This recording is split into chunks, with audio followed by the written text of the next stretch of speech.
और इंडिया को बहुत ज़्यादा एकदम से प्रेशर जो है वो डोनाल्ड ट्रंप साहब ले आए हैं, जो कि बड़ा अनप्रिडिक्टेबल है, क्योंकि इंडिया तो स्ट्रेटेजिक पार्टनर था अमेरिका का और पिछले 10 साल से तो मामला ठीक चल रहे थे। ये एकदम से जो है ना ये गिटमिट हुई है दोनों कंट्रीज़ के दरमियान, और इसके पीछे मैंने आपको बहुत सारे महरिकात बताए हैं कि क्या है। एक ब्रिक्स है और उसके अलावा 4 है अमेरिका के इंडिया क्वाड में आए। देखिए कल इंडिया ने एक मैसेज तो अमेरिका को दिया है। कल इंडिया ने फिलीपाइंस के साथ जो है वो एक नेवल ड्रिल की है साउथ चाइना सी में, जिससे चाइना बड़ा प्रोवोक हुआ है।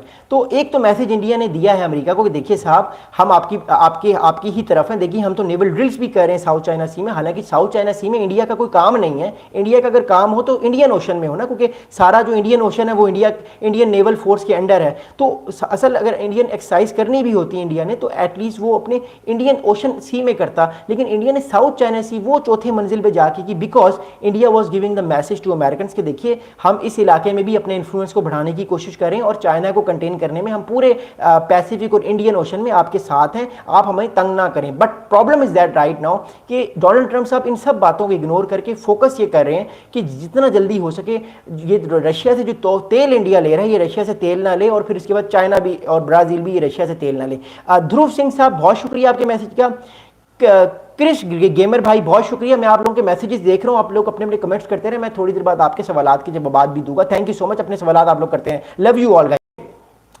अब अगली इंपॉर्टेंट चीज क्या है? इमोरल भाई thank you so much for the love. Brother monk भाई बहुत शुक्रिया, आप लोग क्वेश्चंस करते रहे। अच्छा, अब अगला स्टेटमेंट क्या है? देखिए डोनाल्ड ट्रंप साहब जो है व्हाइट हाउस की तरफ से एक बहुत बड़ा स्टेटमेंट आया। अब व्हाइट हाउस ने क्या स्टेटमेंट दिया मैं आपको बताता हूं। व्हाइट हाउस ये कह रहा है कि the Russian federation actions in Ukraine pose an ongoing threat to US national security and foreign policy necessitating to address the national emergency. यानी इस टाइम जो व्हाइट हाउस की तरफ से ये स्टेटमेंट आया है, मैं इसलिए पढ़ा है कि व्हाइट हाउस ये कह रहा है इस टाइम अमेरिका जो है वो पूरी तरीके से फोकस, उसका वन फोकस पॉलिसी है, वो चाइना अभी फिलहाल नहीं है। अमेरिका का इस टाइम फुल फोकस कौन सा है? वो है रशिया। अब मैं आपको एक बड़ी इंपॉर्टेंट बात बताता हूँ, चाइना इससे क्यों खुश हो रहा है। देखिए चाइना चाहता ही यही है एटलीस्ट कि अमेरिका जो है वो रशिया में बिजी रहे, ताकि चाइना आहिस्ता आहिस्ता अपने आप को ताकतवर कर ले। और ये चाइना की बेसिकली पॉलिसी है कि वो slow and steady win the race वाली काम करता है, वो चुप कर करके अपने आप को स्ट्रांग करता है। और आज वो इतना स्ट्रांग हो चुका है कि अमेरिका की लेवरेज चाइना के ऊपर उतनी नहीं रही जितनी वो 15 या 20 साल पहले अमेरिका की थी।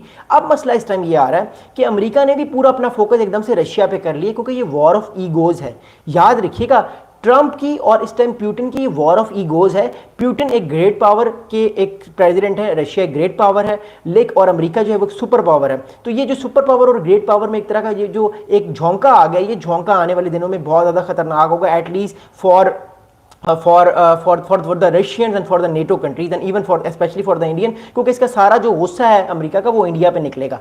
अगला बड़ा इंपॉर्टेंट स्टेटमेंट क्या है? देखिए बात ये है कि इंडिया जो है वो हमारे पास कुछ अल्टरनेटिव न्यूज़ भी हैं कि इंडिया की कुछ कंपनीज ने जो है वो तेल लेना कम कर दिया, ये ख़त्म कर दिया, ये फैसला किया कि वो तेल नहीं लेंगे रशिया से। बट 2 दिन बाद दोबारा से इन खबरों को रीबट किया गया इंडिया की जानिब से, और हमारे पास जो नई इंफॉर्मेशन आई वो ये आई कि आने वाले दिनों में जो है वो इंडिया तेल कंटिन्यू रखेगा। अच्छा, इंडिया भी ये एक्सपेक्ट नहीं कर रहा था, प्राइम मिनिस्टर मोदी भी ये एक्सपेक्ट नहीं कर रहे थे कि 50% टैरिफ डोनाल्ड ट्रंप साहब लगा देंगे। चले 25% तो ठीक था, 30% तो ठीक था, ये एकदम से 50% टैरिफ जो है वो एकदम से क्यों लग गया है? इट शोज के डोनाल्ड ट्रंप साहब इस टाइम पूरी तरीके से फुल लेजर फोकस है यूक्रेन रशिया वॉर को लेकर, और वो चाहते हैं कि यूक्रेन इस जंग में जो है वो अपनी पूरी तरह से फॉल ना हो जाए। मसला पता है क्या? रशिया जो है इस टाइम वो बहुत ज़्यादा इस टाइम टेंशन में भी है, स्ट्रेस में भी है, इस वजह से एक न्यूक्लियर थ्रेट भी हमें नज़र आ रहा है। डोनाल्ड ट्रंप साहब ने भी 2 अपनी न्यूक्लियर सबमरीन जो है वो भेजी हुई हैं रशिया के पानियों के पास। हमें भी लोकेशन तो नहीं पता कि वो कहाँ पे, ऑब्वियसली किसी को भी नहीं पता, लेकिन वो रशिया के बहुत पास है। और रशियंस ने भी अपनी जो न्यूक्लियर सबमरीन भेजी हुई हैं, और मैं दुआ करता हूँ कि कोई ऐसी जंग ना हो जाए जैसे वर्ल्ड वॉर 3 स्टार्ट हो जाए, फिर हम लोग नहीं रहेंगे अगर ऐसा मसला हुआ। अब मसला इस टाइम ये है कि इंडिया इसमें इसलिए फंस गया है क्योंकि इंडिया जो है वो बेनिफिट रशिया से भी ले रहा था और अमेरिका से भी, लेकिन डोनाल्ड ट्रंप साहब आके टाइट कर रहे हैं इंडिया को कि आपने अब बेनिफिट अगर लेना है तो हमसे लेना है, रशिया से आपने कोई बेनिफिट नहीं लेना, क्योंकि आप रशिया को ताकतवर करें। दैट्स थिंग, दैट्स वाई ये चीज़ें आने वाले वक्त में और ज़्यादा कॉम्प्लिकेटेड हो जाएंगी। अब मैं आपको बताऊंगा इंडिया का क्या रिस्पॉन्स होगा, इंडिया अब क्या करेगा और इंडिया के पास क्या ऑप्शंस हैं।